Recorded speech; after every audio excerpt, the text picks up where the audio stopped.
ಇಲ್ಲ ಅದು ಆದ ತಕ್ಷಣ ಒಂದು ತೋಟ ಮಾಡಿದೆ, ಅಟ್ಲೀಸ್ಟ್ ಏನೋ ಒಂದು ಮತ್ತೆ ಒಂದು ರಿಕವರ್ ಮಾಡ್ಕೊಳ್ಳೋಣ ಅಂದರೆ. ನನಗೆ ಆ್ಯಕ್ಚುಲಿ ತೋಟದಿಂದನೇ ಬಂದಿರೋದ್ರಿಂದ ತೋಟದಲ್ಲಿ ತುಂಬ ಇಂಟ್ರೆಸ್ಟು. ಆ ತೋಟನೂ ಹಂಗೂ ಹಿಂಗೂ ಮಾಡಿ ಅದೊಂದು 20 ಲಕ್ಷ ಲಾಸ್ ಮಾಡಿಬಿಡ್ತು. ಅಂದರೆ ಅದು ಗಿಡಗಳು ತೊಗೊಂಬಂದಿದ್ನಲ್ಲ, ಏನೂ ಕಾಯಿನೇ ಬರಲಿಲ್ಲ. 2 ವರ್ಷ ವೆಯ್ಟ್ ಮಾಡಿದೆ. ಆಮೇಲೆ ಟೆರೆಸ್ ಗಾರ್ಡನ್ಗಂತ ಎಷ್ಟೊಂದು ಗಿಡಗಳು ಹಾಕಿದ್ದೆ.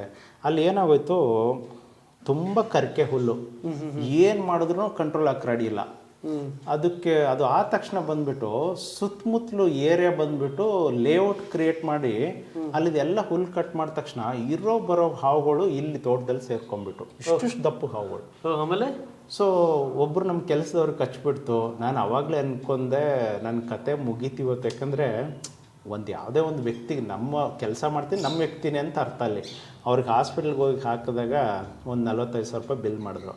ಅದು ಆದ ತಕ್ಷಣ ಹೆಜ್ಜೆ ಇಟ್ಟರೆ ನಿಮ್ಗೆ ಸ್ವಲ್ಪಲ್ಲಿ ಹಾವುಗಳು ಕಾಣಿಸೋಕ್ಕೆ ಶುರು ಮಾಡಿಬಿಡ್ತು.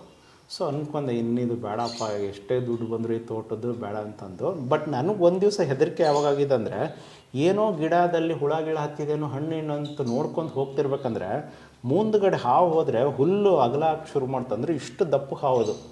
ಅವತ್ತು ಡಿಸೈಡ್ ಮಾಡಿದವನು, ಇದರಿಂದ ಕೋಟಿ ಬಂದ್ರೂ ಬೇಡ,